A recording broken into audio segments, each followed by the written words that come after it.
ఒక చిన్న పట్టణంలో ఒక శాంతమైన మధ్యాహ్నం నెమ్మదిగా గడిచిపోయింది. వీధుల్లో పిల్లలు ఆడుకున్నారు. ఇళ్ల బాల్కనీల నుండి ప్రజల సంభాషణలు, నవ్వులు మారుమోగాయి. సైకిళ్ల గంటల శబ్దం రోడ్డు పక్కన అలల్లా వ్యాపించింది. అంతా సాధారణంగా ఒక సామాన్యమైన రోజు లయంతో ముందుకు సాగింది. పట్టణం ఈ శాంతమైన లయంలో మునిగిపోయి ప్రతి ఒక్కరూ తమ సొంత లోకంలో ఉన్నారు. కాని ఈ నిశ్చలతను భగ్నం చేయడానికి దూరంగా ఒక శబ్దం వినిపించింది. ఒక అంబులెన్స్ సైరన్ దాని పదునైన అరుపుగాలిలో మారుమోగి ఒక అత్యవసర సందేశంలా వ్యాపించింది. పట్టణవాసులు ఒక్క క్షణం ఆగిపోయారు. ఏదో తీవ్రమైన విషయం జరుగుతోందని అందరికీ అర్థమైంది.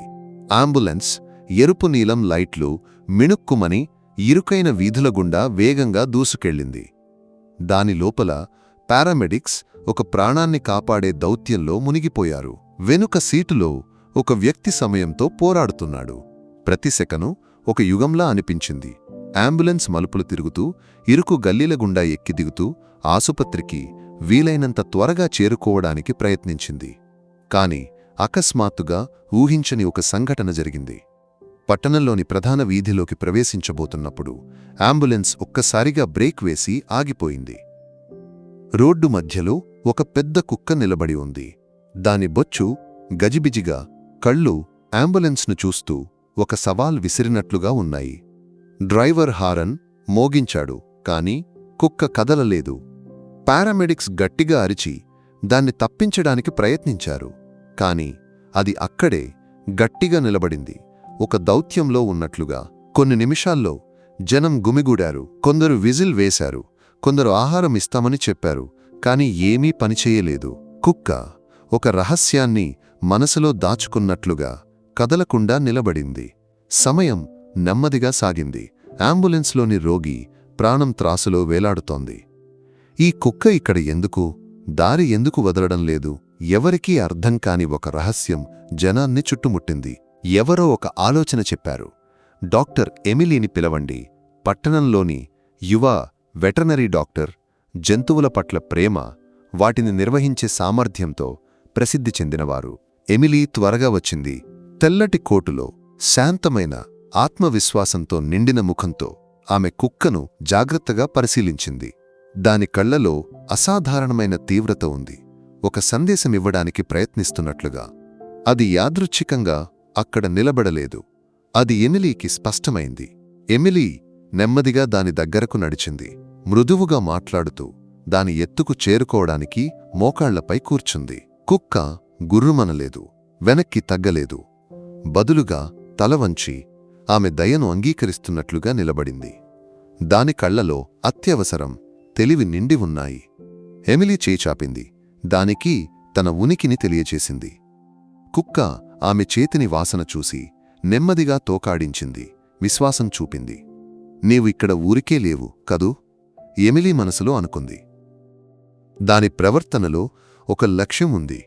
ఎమిలీ బిగ్గరగా చెప్పింది, ఇది ఏదో చూపించడానికి ప్రయత్నిస్తోంది, కొంచెం సమయం ఇవ్వండి. ఆమె శాంతమైన విధానం ఫలించింది. అప్పటివరకు కదలని కుక్క నెమ్మదిగా రోడ్డు నుండి తప్పుకుని ఎమిలీని అనుసరిస్తూ నడవడానికి వచ్చింది. అంబులెన్స్ ముందుకు దూసుకెళ్ళింది. ప్రజలు ఊపిరి విడిచారు. కాని ఎమిలీకి ఇది ఒక ప్రారంభం మాత్రమే. కుక్క ఆమె పక్కన కూర్చుని వీధిని చూస్తూ ఒక కాపలాదారులా నిలబడింది.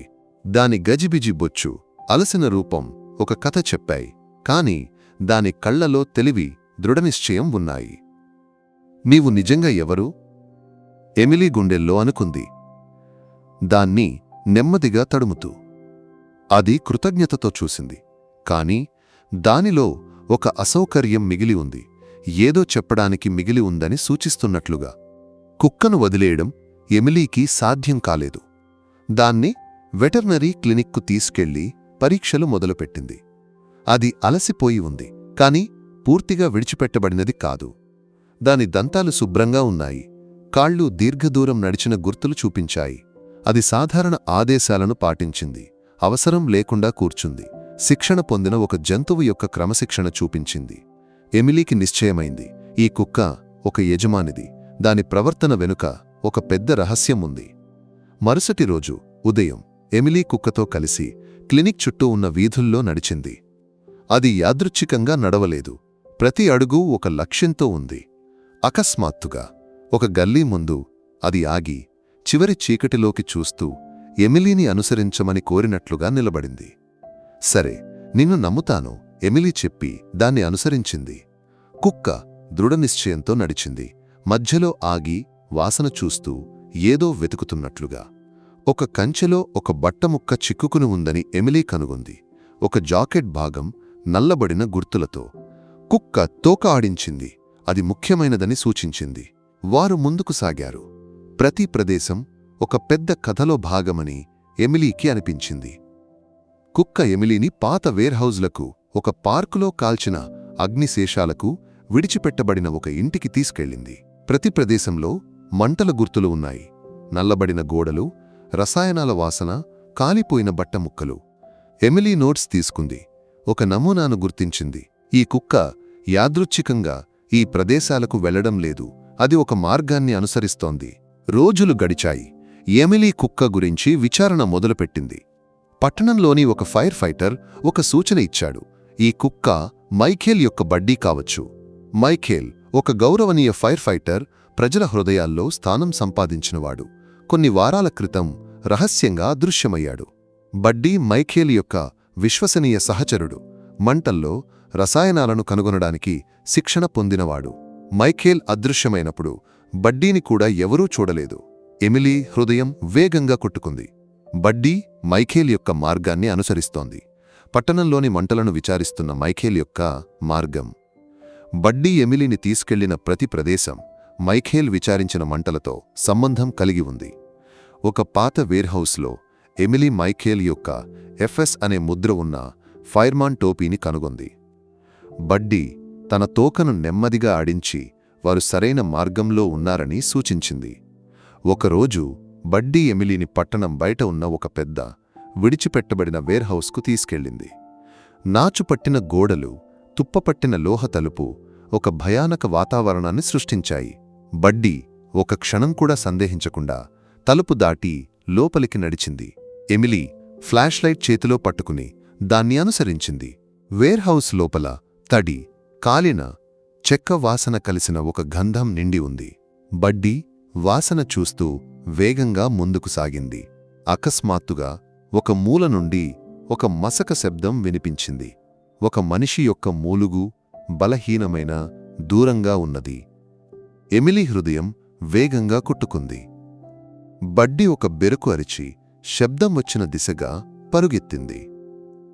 వేర్హౌస్ యొక్క ఒక మూలలో ఫ్లాష్ లైట్ వెలుగులో ఎమిలీ మైఖేల్ను కనుగొంది.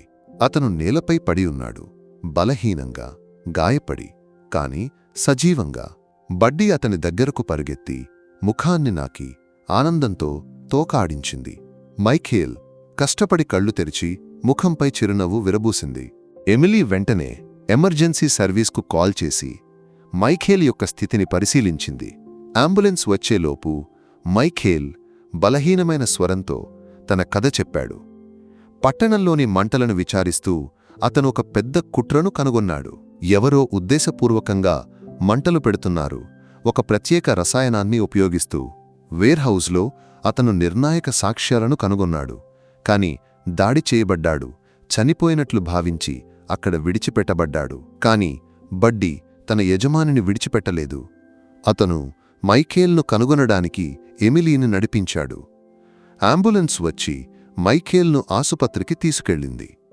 బడ్డీ ఒక్క క్షణం కూడా అతన్ని విడిచివెళ్లకుండా పక్కనే నడిచింది. మైఖేల్ ఆసుపత్రిలో కోలుకుంటున్నప్పుడు ఎమిలీ ఒక షాకింగ్ సత్యాన్ని గ్రహించింది. అంబులెన్స్ను అడ్డుకున్నప్పుడు బడ్డీ ఒక ప్రత్యేక వాసనను గుర్తించింది.